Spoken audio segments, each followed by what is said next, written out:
அனைவருக்கும் வணக்கம். மீண்டும் ஒரு காணொளியிலே உங்களை சந்திப்பதிலே மகிழ்ச்சி அடைகிறேன். இன்றைய தலைப்பு பணக்காரனுக்கு பரலோகம் உண்டா? அதாவது ஊசியின் காதும் ஒட்டகமும். ஊசியின் காதிலே ஒட்டகம் நுழைய முடியுமா? பணக்காரனுக்கு பரலோகத்துக்குள் செல்ல முடியுமா? வேதத்திலே இது ஒரு முரணான போதனையாக கருதப்பட்டாலும் இது ஒரு முரணான போதனை அல்ல. ஏனென்றால் இது ஒரு முரணான விதத்திலே இன்றைக்கு விளக்கம் கொடுக்கிற ஒரு போதனையாகவே இருக்கிறது. ஐஸ்வர்யத்தை பொறுத்தவரை, பணத்தை பொறுத்தவரை, எங்களுக்கு இருக்கும் ஆஸ்தியை பொறுத்தவரை இரண்டு விதமான விளக்கங்கள் வேதாகமத்திலே கொடுக்கப்படுகிறது. ஒன்று, சிலர் கிறிஸ்தவ வாழ்க்கை என்பதே அது வசதி வாய்ப்போடு வாழுகிற ஒரு ஐஸ்வர்யம் உள்ள ஒரு வாழ்க்கை என்றும், வேறு சிலர் கிறிஸ்தவ வாழ்க்கை என்பது துன்பப்பட வேண்டிய பாடுகள் நிறைந்த ஒரு வாழ்க்கை என்றும், இந்த இரண்டு அந்தத்துக்கு சென்று அநேகமாக ஒரு இரண்டு கடும்போக்கான விளக்கங்களை கொடுப்பதை நாங்கள் காணலாம். எனவே இந்த இரண்டு விளக்கங்களுக்கு மத்தியிலே வேதாகமம் பணத்தை குறித்து, ஐஸ்வர்யத்தை குறித்து என்ன சொல்லுகிறது என்பதை நாங்கள் இந்த பகுதியிலே பார்க்க வேண்டியவர்களாக இருக்கிறோம். எனவே இந்த வேதாகமத்திலே விளக்கம் கொடுப்பதற்கு சிக்கலான பல பகுதிகள் இருக்கிறது. அந்த சிக்கலான பல பகுதிகளிலே இந்த பகுதியும் ஒன்று என்றபடினாலே இதற்கான விளக்கத்தை நாங்கள் வேதாகம ரீதியாக பார்க்கலாம் என்பது என்னுடைய நோக்கமாக இருந்தது. அதன் அடிப்படையிலே நான் மத்தேயு 19 அதிகாரம் 16 முதல் 30 வசனம் வரைக்கும், மாற்கு 10 அதிகாரம் 17 வசனம் முதல் 31 வசனம் வரைக்கும் இருக்கிற இந்த ஒட்டகமும் ஊசியின் காதும் என்கிற இந்த பகுதியை நான் தெரிவு செய்திருக்கிறேன். எனவே மத்தேயு 19 அதிகாரம் 16 வசனத்திலிருந்து வாசிக்கிறேன், கேளுங்கள். அப்பொழுது ஒருவன் வந்து அவரை நோக்கி, நல்ல போதகரே, நித்திய ஜீவனை அடையும்படி நான் எந்த நன்மையை செய்ய வேண்டும் என்று கேட்டான். அதற்கு அவர், நீ என்னை நல்லவன் என்று சொல்வானேன்? தேவன் ஒருவர் தவிர நல்லவன் ஒருவனும் இல்லையே. நீ ஜீவனில் பிரவேசிக்க விரும்பினால் கற்பனைகளை கைக்கொள் என்றார். அவன் அவரை நோக்கி, எவைகளை என்று கேட்டான். அதற்கு இயேசு, கொலை செய்யாதிருப்பாயாக, விபசாரம் செய்யாதிருப்பாயாக, களவு செய்யாதிருப்பாயாக, பொய் சாட்சி சொல்லாதிருப்பாயாக, உன் தகப்பனையும் உன் தாயையும் கனம் பண்ணுவாயாக, உன்னிடத்தில் நீ அன்பு கூறுவது போல பிறனிடத்திலும் அன்பு கூறுவாயாக என்பவைகளையே என்றார். அந்த வாலிபன் அவரை நோக்கி, இவைகளையெல்லாம் என் சிறு வயது முதல் கை கொண்டிருக்கிறேன், இன்னும் என்னிடத்தில் குறைவு என்ன என்றான். அதற்கு இயேசு, நீ பூரண சற்குணனாய் இருக்க விரும்பினால் போய் உனக்கு உண்டானவைகளை விற்று தரித்திரருக்கு கொடு, அப்பொழுது பரலோகத்தில் உனக்கு பொக்கிஷம் உண்டாயிருக்கும், பின்பு என்னை பின்பற்றி வா என்றார். அந்த வாலிபன் மிகுந்த ஆஸ்தியுள்ளவனாய் இருந்தபடியால் இந்த வார்த்தைகளை கேட்ட பொழுது துக்கமடைந்தவனாய் போய்விட்டான். அப்பொழுது இயேசு தம்முடைய சீஷர்களை நோக்கி, ஐஸ்வர்யவான் பரலோக ராஜ்யத்தில் பிரவேசிப்பது அரிதென்று மெய்யாகவே உங்களுக்கு சொல்லுகிறேன். மேலும் ஐஸ்வர்யவான் தேவனுடைய ராஜ்யத்தில் பிரவேசிப்பதை பார்க்கிலும் ஒட்டகமானது ஊசியின் காதிலே நுழைவது எளிதாயிருக்கும் என்று உங்களுக்கு சொல்லுகிறேன் என்றார். அவருடைய சீஷர்கள் அதை கேட்டு மிகவும் ஆச்சரியப்பட்டு, அப்படியானால் யார் ரட்சிக்கப்படக்கூடும் என்றார்கள். இயேசு அவர்களை பார்த்து, மனுஷரால் இது கூடாதுதான், தேவனாலே எல்லாம் கூடும் என்றார். அப்பொழுது பேதுரு அவரை நோக்கி, இதோ நாங்கள் எல்லாவற்றையும் விட்டு உம்மை பின்பற்றினோமே, எங்களுக்கு என்ன கிடைக்கும் என்றார். அதற்கு இயேசு, மறுஜென்ம காலத்தில் மனுஷகுமாரன் தம்முடைய மகிமையின் சிங்காசனத்தில் மேல் வீற்றிருக்கும் போது என்னை பின்பற்றின நீங்களும் இஸ்ரவேலின் 12 கோத்திரங்களையும் நியாயம் தீர்க்கிறவர்களாய் 12 சிங்காசனம் மேல் வீற்றிருப்பீர்கள் என்று மெய்யாகவே உங்களுக்கு சொல்லுகிறேன். என் நாமத்து நிமித்தம் வீட்டையாவது, சகோதரையாவது, சகோதரிகளையாவது, தகப்பனையாவது, தாயையாவது, மனைவியையாவது, பிள்ளைகளையாவது, நிலங்களையாவது விட்டவன் எவனோ அவன் 100 அத்தனையாய் அடைந்து நித்திய ஜீவனையும் சுதந்திரித்துக் கொள்வான். ஆகிலும் முந்தினோர் அநேகர் பிந்தினோராயும், பிந்தினோர் அநேகர் முந்தினோராயும் இருப்பார்கள் என்றார். எனவே இந்த பகுதியின் அடிப்படையிலே தான் நாங்கள் பார்க்கிறோம், இந்த பகுதிக்கு ஒரு விளக்கம் கொடுக்கப்படுகிறது. ஐஸ்வர்யம் அல்லது ஆஸ்தி, பணம் என்பது அங்கே கடவுளுடைய பார்வையிலே ஒரு தவறான காரியமா என்று சொல்லி நாங்கள் பார்க்கும் பொழுது, அங்கே ஐஸ்வர்யம், பணம் கடவுளுடைய பார்வையிலே அல்லது இயேசு கிறிஸ்துவின் ஊழியத்திலே ஒரு தவறான ஒன்றாக அவர் அதை அந்த கண்ணோட்டத்தோடு அவர் அதை பார்க்கவில்லை. ஏனென்று சொன்னால், லூக்கா 8 அதிகாரம் 2 வசனத்திலிருந்து 3 வசனம் வரைக்கும் ஆஸ்திகளாலே ஊழியம் செய்த அநேக ஸ்திரீகளும் அவரோடு கூட இருந்தார்கள். எனவே அங்கே ஆஸ்திகளினாலே அவருக்கு பணி செய்த அநேக ஸ்திரீகள் அவரோடு கூட இருந்தார்கள். அவர்களை அவர் ஏற்றுக்கொண்டார். அதே நேரத்திலே மத்தேயு 27 அதிகாரம் 57 வசனத்திலே அவரது மரணத்துக்கு பிற்பாடு அங்கே அரிமத்தேயு ஊரானாகிய யோசேப்பு என்கிறவன் ஐஸ்வர்யவானாக இருந்தான். அவன் வந்து அவருடைய உடலை அடக்கம் பண்ணுவதை நாங்கள் காண்கிறோம். அதே நேரத்திலே அங்கே நிக்கோதேமும் அங்கே அந்த காரியத்தில் ஈடுபடுகிறார். நிக்கோதேமு ஒரு பெரிய அதிகாரி, அங்கே ஒரு பெரிய வேத பண்டிதன். அதே நேரத்திலே அங்கே யோசேப்பு யோசேப்பு ஒரு அதிகாரியாக இருந்ததையும் நாங்கள் காண்கிறோம். எனவே இவ்விதமான இந்த பின்னணியிலே நாங்கள் பார்க்கும் பொழுது இயேசு கிறிஸ்து ஒரு காலம் அதாவது தன்னுடைய ஊழியத்திலே இவர்களை புறந்தள்ளவில்லை. தன்னிடத்தில் வந்த இவர்களை ஏற்றுக்கொண்டார். எனவே அவரோடு கூட அங்கே எல்லாவற்றையும் விட்டு வந்தவர்களும் இருந்தார்கள், எல்லாவற்றையும் தங்களோடு வைத்துக்கொண்டு அவருக்கு பணி செய்தவர்களும் இருந்தார்கள் என்று சொல்லி நாங்கள் காணக்கூடியதாக இருக்கிறது. எனவே இந்த ரெண்டு சாராரும் இருந்தார்கள். எனவே சில நேரங்களில் நாங்கள் கொடுக்கிற விளக்கத்தின்படி இயேசு கிறிஸ்து தரித்திரர்களுக்கு நண்பன், ஐசுவவான்களுக்கு எதிரி போன்ற விளக்கங்களை நாங்கள் வேதாகமத்திலே கொடுக்க முடியாது. ஏனென்றால் அனைவரும் கடவுளுக்கு தேவை, அனைவரும் கடவுளுடைய ராஜ்யத்துக்கு தேவையானவர்கள். கடவுள் அனைவரையும் நேசிக்கிறார். எனவே ஐஸ்வர்யவான்களையும் அவர் நேசிக்கிறார், தரித்திரர்களையும் அவர் நேசிக்கிறார். எனவே இந்த சமநிலை நோக்கோடு கூட நாங்கள் பார்க்கும் பொழுது, அப்படி என்றால் பணம் ஒரு பிரச்சனையா? ஏன் இந்த இடத்திலே ஒரு பணக்காரனுக்கு பிரச்சனை வருகிறது என்பதை நாங்கள் பார்க்கலாம். 1 தீமோத்தேயு 6:10 எபிரேயர் 13:5 சொல்லுகிறது, பண ஆசையே எல்லா தீமைக்கும் வேறாயிருக்கிறது. 1 தீமோத்தேயு 6:10 எபிரேயர் 13:5 இந்த ரெண்டு வசனங்களின் பின்னணியிலே நாங்கள் பார்க்கும் பொழுது, பணம் ஒரு பிரச்சனை அல்ல, அதன் மேல் இருக்கிற ஆசை, விருப்பம், அதை பற்றி கொள்வதிலே தான் ஒரு பிரச்சனை இருக்கிறது என்பதை நாங்கள் இந்த பகுதியிலே நாங்கள் காணக்கூடியதாக இருக்கிறது. அதே நேரத்தில் மத்தேயு 6 அதிகாரம் 24 வசனத்தை நாங்கள் பார்க்கும் பொழுது, அங்கே 2 எஜமான்களுக்கு ஊழியம் செய்ய முடியாது என்று சொல்லி அங்கே மத்தேயு 6 அதிகாரம் மலை பிரசங்கத்திலே இயேசு கிறிஸ்து சொல்வதை நாங்கள் காணக்கூடியதாக இருக்கிறது. அதாவது ஒருவனை சிநேகித்து இன்னொருவனை பகைப்பான். இந்த பகுதியிலிருந்து நாங்கள் காண்கிற ஒரு காரியம் என்னென்று சொன்னால், அதாவது கடவுளுடைய இடத்தை எடுக்கக்கூடிய வலிமை உலகத்திலே பணத்துக்கு மட்டுமே இருக்கிறது. எனவே பணத்தினுடைய இடத்தை எடுக்கக்கூடிய அந்த வலிமையை பணம் பெற்றிருக்கிறபடினாலே அதுவும் ஒரு கடவுளாக சில நேரத்திலே மனிதர்களால் கருதப்படுவதை நாங்கள் காணக்கூடியதாக இருக்கிறது. எனவே கடவுளுடைய இடத்துக்கு பணத்தை வைத்தால் நாங்கள் அந்த இடத்துக்கு போக முடியாது. ஆனால் அந்த இடத்திலே இருக்கிறதை நாங்கள் மற்றவர்களுக்கு கொடுத்தால் நாங்கள் அந்த இடத்துக்கு போகலாம். அதனால தான் இயேசு சொல்றார், எல்லாவற்றையும் நாங்கள் கைவிட்டு உம்மை பின்பற்றி வந்தோமே, நீர் எங்களுக்கு என்ன தருவீர்? அதற்கு இயேசு கிறிஸ்து கொடுக்கிற பதில் தான், நான் மக்களை நியாயம் தீர்க்கும் பொழுது அந்த 12 சிங்காசனங்களின் மேல் நீங்களும் வீற்றிருப்பீர்கள் என்று சொல்லி சொல்வதை நாங்கள் காணக்கூடியதாக இருக்கிறது. எனவே இயேசு கிறிஸ்துவோடு கூட சிங்காசனங்களிலே வீற்றிருக்கிற அந்த தகுதி, அவரோடு கூட அமரும் தகுதியை ஆண்டவர் கொடுக்கிறார்.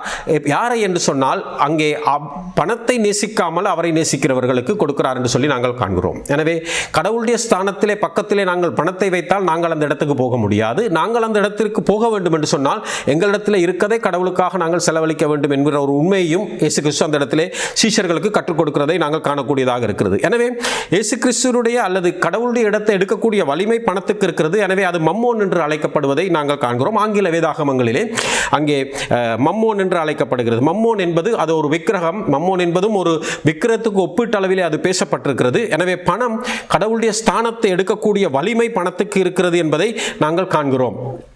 எனவே இந்த பகுதிக்கு அநேகர் விளக்கம் கொடுக்கும் பொழுது எப்படி கொடுக்கிறார்கள் என்று சொன்னால், பல்வேறுபட்ட விளக்கங்கள் இதற்கு இருக்கிறது.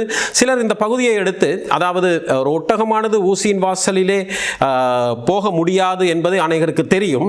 எனவே சிலர் என்ன சொல்லுகிறார்கள், இந்த ஊசியின் வாசல் என்று இயேசு கிறிஸ்து கொடுத்த விளக்கமானது அங்கே எருசலேம் பட்டணத்திலே இருந்த நகரத்தினுடைய அலங்கத்திலே இருந்த ஒரு வாசலை குறிக்கிறது. ஊசி வாசல் என்று ஒரு வாசல் இருந்தது. அந்த வாசல் ஒடுக்கமான வாசல். அந்த வாசலுக்குள்ளே ஒட்டகம் போவது கடினமான காரியம்.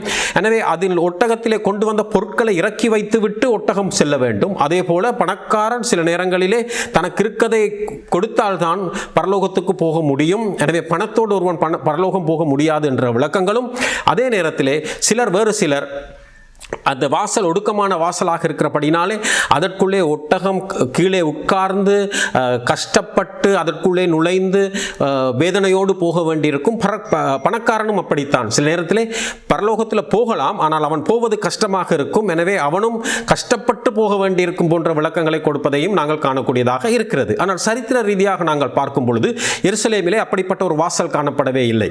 எருசலேம் அலங்கத்திலே அப்படிப்பட்ட ஒரு வாசல் கிடையாது. அது வேதாகம ஆசிரியர்கள் அங்கே பல பேர் வேதாகம விளக்கங்களை எழுதியிருக்கிறார்கள். ஆனால் எங்கேயுமே எருசலேமிலே ஒரு ஊசியின் வாசல் என்ற ஒரு வாசல் இருந்ததற்கான சரித்திரபூர்வமான எந்த சான்றுகளுமே கிடையாது.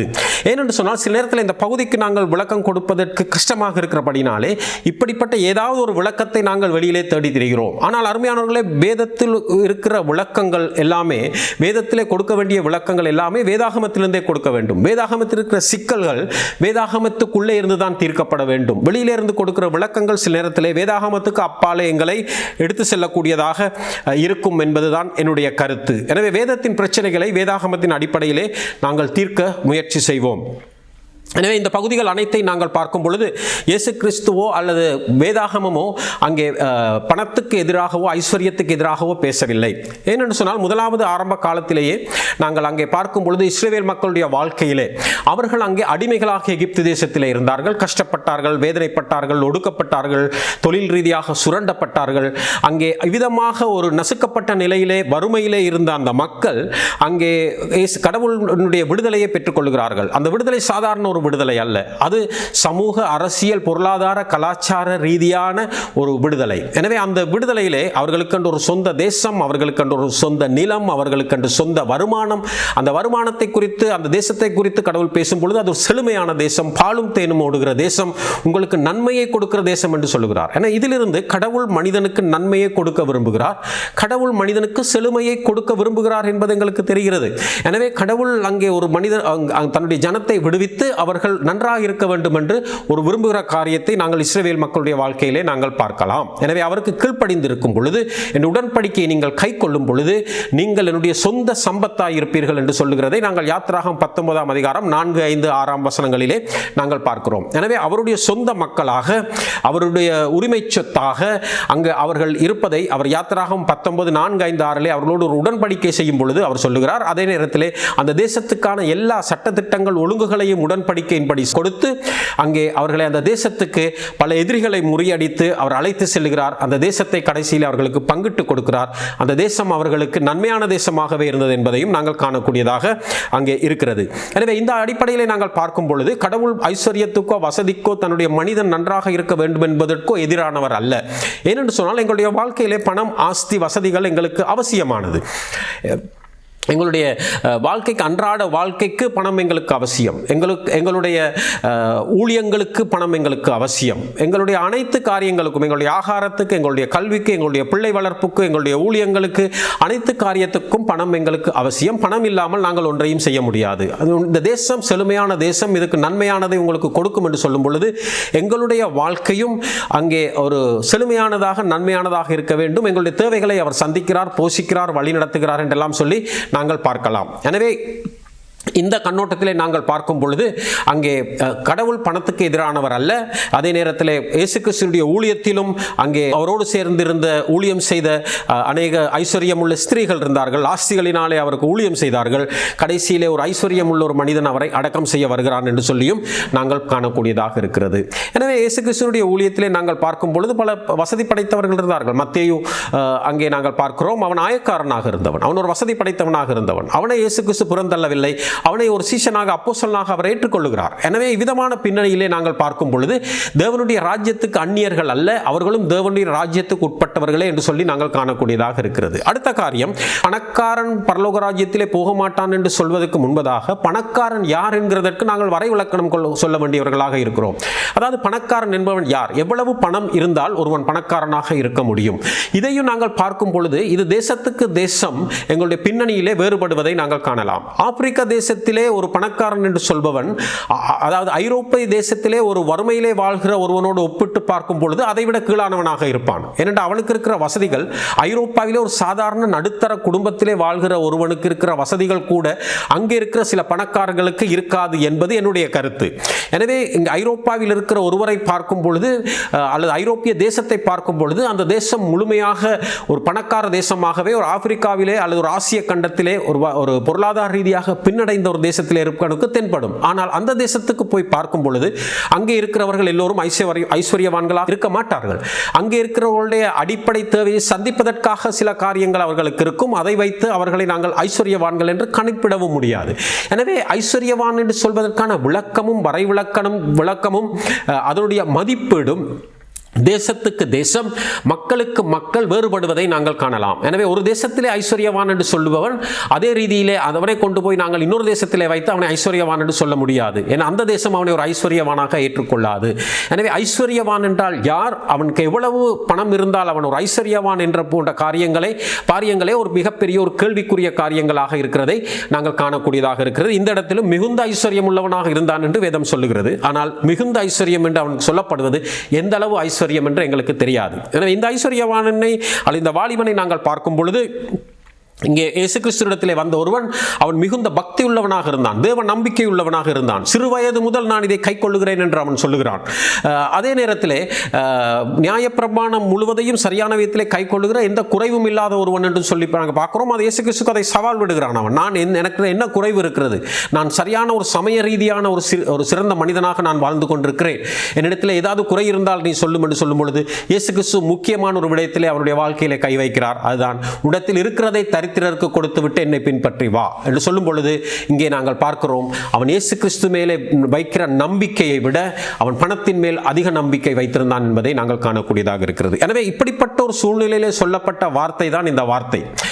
அதாவது ஒட்டகமானது ஊசியின் வாசலிலே பிரவேசிக்க முடியாது என்று இயேசு கிறிஸ்து சொன்ன இந்த வார்த்தை இப்படிப்பட்ட ஒரு சூழ்நிலையிலே சொல்லப்பட்ட வார்த்தை. ஒரு வார்த்தைக்கு வசனத்துக்கு விளக்கம் கொடுக்கும் பொழுது அது எந்த பின்னணியிலே சொல்லப்பட்டது, யாருக்கு சொல்லப்பட்டது, எதற்காக சொல்லப்பட்டது போன்ற காரியங்களை நாங்கள் கவனிக்க வேண்டும்.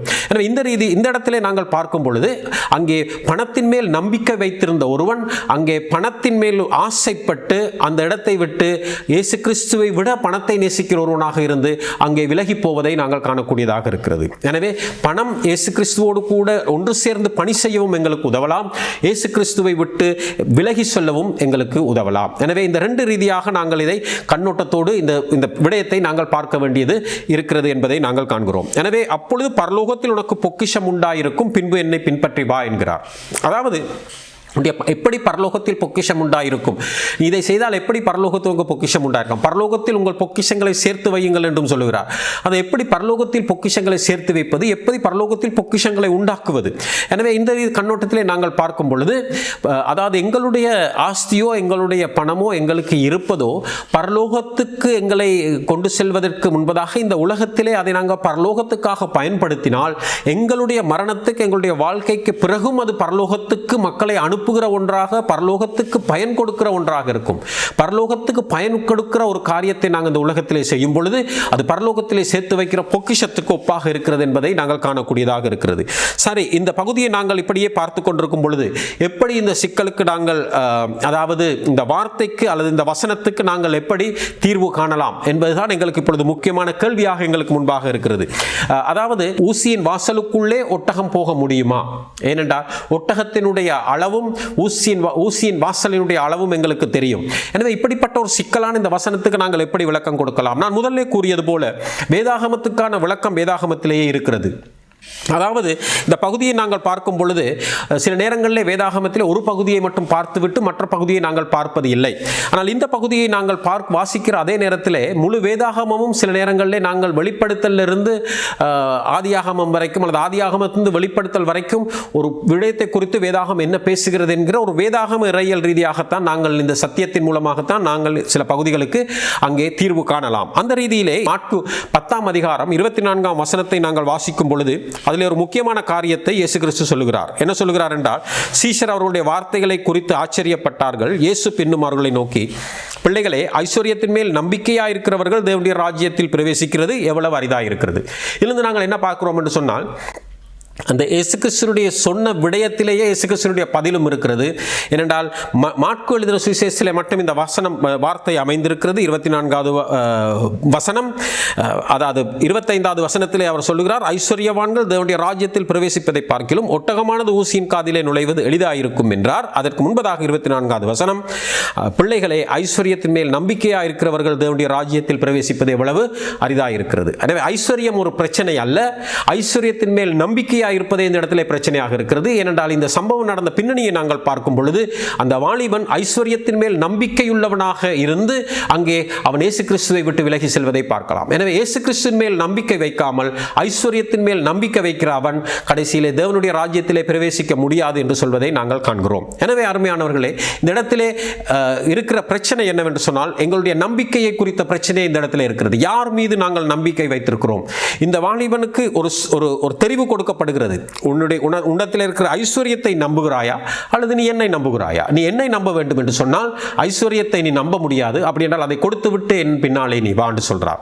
ஏனென்றால் இந்த இடத்திலே இயேசு கிறிஸ்துவுடைய வாழ்க்கையை நாங்கள் பார்க்கும் பொழுது வனாந்தர வழியாக அவர் நடந்து திரிந்து பல ஊர்களுக்கும் அவர் போய் ஊழியம் செய்கிற ஒரு சஞ்சாரியாக இருந்தார். எனவே அந்த ரீதியிலே அவரை பின்பற்றி போக வேண்டிய ஒருவனும் அப்படிப்பட்ட ஒரு வாழ்க்கை முறையை பின்பற்ற வேண்டி இருந்தது.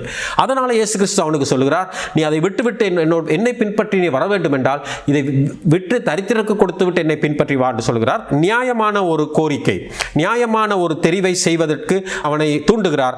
ஆனால் அவனோ அந்த தெரிவை செய்ய விருப்பமாக இல்லை. எனவே அவன் அந்த இடத்திலே அவரை நம்புவதை விட, அவரை பின்பற்றி செல்வதை விட ஐஸ்வர்யத்தை பின்பற்றி செல்வதை அவன் விரும்புகிறான். அதன் மேலேயே அவனுடைய நம்பிக்கை இருக்கிறது. எனவே தூக்க முகத்தோடு அவன் திரும்பி போனான் என்று சொல்லி நாங்கள் காணக்கூடியதாக இருக்கிறது. இந்த இடத்திலிருந்து நாங்கள் கற்றுக்கொள்ளுகிற போதனை என்ன? எங்களுடைய நம்பிக்கை எதன் மேல் இருக்கிறது? கடவுள் மேல் இருக்கிறதா அல்லது எங்களுடைய ஐஸ்வர்யத்தின் மேல், வசதிகள், வாய்ப்புகள் மேல் இருக்கிறதா? அருமையானவர்களே, இந்த இடத்திலே தான் பணம் ஒரு பிரச்சனையாக வருவதை நாங்கள் காணலாம். கடவுளுடைய இடத்தை எடுக்கக்கூடிய ஒன்றாக அது இருக்கிறது என்பதையும் இயேசு கிறிஸ்து இந்த இடத்திலே சுட்டிக்காட்டினதை நாங்கள் கண்டோம். எனவே கடவுளுடைய இடத்தை எடுக்கக்கூடிய அந்த வலிமை அங்கே மத்தேயு 6ஆம் அதிகாரம் 24ஆம் வசனத்தின்படி பணத்துக்கு இருக்கிறபடினாலே எங்களுடைய நம்பிக்கை எதன் மேல் இருக்கிறது? நாங்கள் எதன் மேல் நம்பிக்கை வைத்திருக்கிறோம் என்பதே முக்கியம். எங்களிடத்தில் இருக்கிற வசதிகள், வாய்ப்புகள் பிரச்சனை அல்ல. கடவுள் நாங்கள் நன்றாக இருக்க வேண்டும் என்று விரும்புகிறார். கடவுள் எங்களை ஆசீர்வதிக்க விரும்புகிறார். இஸ்ரவேல் மக்களை விடுவித்து கானான் தேசத்துக்கு கொண்டு போன அதே கடவுள் தான் எங்களுடைய கடவுள். எனவே நாங்கள் வசதியாக இருப்பது, வாய்ப்புகளோடு இருப்பது, எங்களிடத்தில் சொத்துக்கள் இருப்பதோ, இன்றைக்கு நாங்கள் எங்களுக்கான ஆஸ்தியை சேர்த்து வைப்பதோ, நாளைக்கு நாங்கள் நன்றாயிருக்க வேண்டும் என்று விரும்புவதோ ஒரு தவறு அல்ல. எனவே எங்களுக்கு இருக்கிற ஒரே பிரச்சனை என்னவென்று சொன்னால் எங்களுடைய நம்பிக்கை யார் மேல் இருக்கிறது, யார் மேல் நாங்கள் நம்பிக்கை வைத்து வாழ்ந்து கொண்டிருக்கிறோம். எனவே இன்றைக்கு அதை நாங்கள் ஆராய்ந்து பார்க்க வேண்டியவர்களாக இருக்கிறோம். இயேசு கிறிஸ்து சொல்லுகிறார், அங்கே பணத்தின் மேல் நம்பிக்கையாக இருக்கிறவர்கள் பிரவேசிக்க மாட்டார்கள். அதான் இயேசு கிறிஸ்து மாற்கு 10ஆம் அதிகாரம் 24ஆம் வசனத்திலே கொடுக்கிற பதில். அங்கே ஐஸ்வர்யத்தின் மேல் நம்பிக்கையாக இருக்கிறவர்கள் பரலோக ராஜ்யத்தில் பிரவேசிப்பது எவ்வளவு அரிதாக இருக்கிறது. எனவே இங்கே இயேசு கிறிஸ்து நம்பிக்கையை குறித்து தான் இந்த பகுதியிலே பேசுகிறார். அந்த வாலிபனுடைய நம்பிக்கை ஆஸ்தியின் மேல் இருந்தபடினாலே அங்கே அவன் இயேசு கிறிஸ்துவை விட்டு அவன் விலகி போவதை நாங்கள் காண்கிறோம். அருமையானவர்களே, எங்களுக்கு இருக்கிற வசதிகள், வாய்ப்புகள் அது எங்களுடைய நம்பிக்கையாக இருக்கிறதா அல்லது எங்களுடைய வாழ்க்கையில கடவுள் எங்களுடைய நம்பிக்கையாக இருக்கிறாரா? இயேசு கிறிஸ்து எங்களுடைய நம்பிக்கையாக இருக்கிறாரா? யாரை நம்பி நாங்கள் வாழ்கிறோம்? ஏனென்றால் பணம், ஆஸ்தி, வசதிகள் எல்லாமே உலகத்தின் நிலையானது அல்ல. அது இன்றைக்கு இருக்கும், நாளைக்கு இன்னொரு இடத்துல இருக்கும். பணத்தை குறித்து ஒரு பொருளாதார ரீதியாக பொருளாதார நிபுணர் விதம் சொல்லுகிறார், பணம் என்பது ஒவ்வொரு நாளைக்கு ஒவ்வொரு இடத்துல இருக்கும். அது இன்றைக்கு எங்களிடத்தில் இருக்கும், நாளைக்கு இன்னொரு இடத்துல இருக்கும். அதற்கு நிலையான ஒரு இடம் கிடையாது. அதே போலவே எங்களுடைய வாழ்க்கையிலே நிலையான பணம், ஆஸ்திகள் நிலையானது அல்ல. ஒரு தலைமுறை ஆசீர்வாதமானதாக இருக்கும், இன்னொரு தலைமுறை வறுமையிலே இருக்கும். இது நாங்கள் உலகத்திலே காண்கிற ஒரு உண்மை.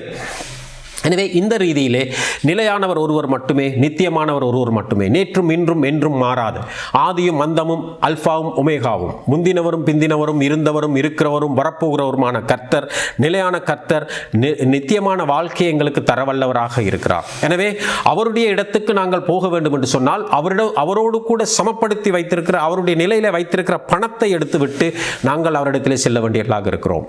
அவரோடு கூட எதை ஒப்பிட்டு வைத்திருக்கிறோம்? எங்களுடைய வாழ்க்கையை அவரிடத்திலே வைத்திருக்கிறோம் அல்லது எங்களுடைய ஆஸ்தியை அவரிடத்திலே வைத்திருக்கிறோமா? அருமையானவர்களே, ஆஸ்தியை கடவுளாக்கி வைத்திருக்கிறோமா அல்லது எங்களுடைய இயேசு கிறிஸ்துவை எங்களுடைய வாழ்க்கையிலே உயர்ந்த இடத்திலே ஒரு உச்சியிலே வைத்து நாங்கள் வாழ்ந்து கொண்டிருக்கிறோமா? எனவே இந்த கேள்விக்கு மத்தியிலே தான் நாங்கள் இன்றைக்கு இருக்கிறோம். எனவே இந்த வேதாகமத்துக்கு நாங்கள் வெளியிலே போய் வேறு விளக்கங்கள் கொடுக்க வேண்டிய அவசியம் இல்லை. நாங்கள் எருசலேமுக்கு போக வேண்டியதில்லை, அங்கே போய் ஊசியின் வாசலை தேட வேண்டியதில்லை, அங்கே ஒட்டகத்தை பலவந்தமாக நாங்கள் ஒரு ஒடுக்கமான வாசல் வழியாக திணித்து அனுப்ப வேண்டியதும் இல்லை. எனவே இந்த கண்ணோட்டத்திலே நாங்கள் பார்க்கும் பொழுது அங்கே இது ஒரு எளிமையான ஒரு விளக்கம். அதாவது என்ன சொல்ல வருகிறார் என்று சொன்னால், இந்த வார்த்தையின்படி இந்த மத்தேயு 19ஆம் அதிகாரம் 16-30 வரைக்கும், மார்க்கு 10-17-30-31 வரைக்கும் நாங்கள் வாசித்து பார்க்கும் பொழுது போக முடியாது என்பதே முடிவு. ஒட்டகம் ஊசியின் வாசலுக்குள்ளே போக முடியாது என்று சொன்னால் அது போக முடியாது, அவ்வளவுதான். அதை நாங்கள் ஒட்டகத்தை ஊசியின் வாசலுக்குள்ளே அனுப்ப வேண்டிய அவசியம் கிடையாது. ஏனென்றால் ஆஸ்தியின் மேலே, ஐஸ்வர்யத்தின் மேலே, பணத்தின் மேலே, வசதி வாய்ப்புகள் மேலே நம்பிக்கையாக இருக்கிறவர்கள் கடைசி வரைக்கும் பரலோக ராஜ்யத்துக்குள் போக மாட்டார்கள். அதான் இயேசு கிறிஸ்து இந்த இடத்துல சொல்லுகிற போதனை. ஒட்டகம் ஊசியின் வாசலுக்குள் போக முடியாது, அதே மாதிரி பணத்தின் மேல் நம்பிக்கையாக இருக்கிறவர்கள் போக முடியாது. எனவே ஒட்டகத்தை ஊசியின் வாசலுக்குள்ளாக அனுப்ப வேண்டிய அவசியம் எங்களுக்கு தேவையில்லை. நாங்கள் அந்த போதனையை அப்படியே வைத்து விடுவோம். ஏனென்றால் ஒட்டகம் ஊசியின் வாசலுக்குள்ளே போக முடியாது. அதே போல பணத்தின் மேல், ஐஸ்வர்யத்தின் மேல், ஆஸ்தியின் மேல், வசதிகளின் மேல், பதவிகளின் மேல் நம்பிக்கையாக இருக்கிறவர்கள் பரலோக ராஜ்யம் போக முடியாது. அருமையானவர்களே, இதுதான் இன்றைக்கு கடவுள் எங்களுக்கு வைத்திருக்கிற செய்தி. எனவே இந்த செய்தியோடு கூட ஆண்டவருக்கு எங்களுடைய வாழ்க்கையை ஒப்புக் கொடுத்து நாங்கள் ஜெபம் பண்ணுவோம். கர்த்தர் எங்கள் ஒவ்வொருவரையும் ஆசீர்வதிப்பாராக. ஜெபிப்போமாக. கிருபையுள்ள ஆண்டவரே, நாங்கள் நன்றி செலுத்துகிறோம். நீர் எங்களுக்கு தந்திருக்கிற வாழ்க்கைக்காக உமக்கு ஸ்தோத்திரம். ஆண்டவரே, தொடர்ந்தும் நாங்கள் உம்மிலே நம்பிக்கை வைத்தவர்களாக உம்மோடு கூட வாழ எங்களுக்கு உதவி செய்யும்படியாக நாங்கள் ஜெபிக்கிறோம். ஆசீர்வதிப்பீராக. எங்கள் ஒவ்வொரு கருத்துக்குள் ஒப்புக் கொடுக்கிறோம். எங்களுடைய நம்பிக்கை ஆண்டவரை எப்பொழுதும் உங்கள் நிலைத்திருக்கு, நித்தியமான நிலையான உங்களின் நிலைத்திற்கு எங்களுக்கு கிருபை செய்வீராக. இயேசு நாமத்தில் ஜெபிக்கிறோம் நல்ல பிதாவே. ஆமென்.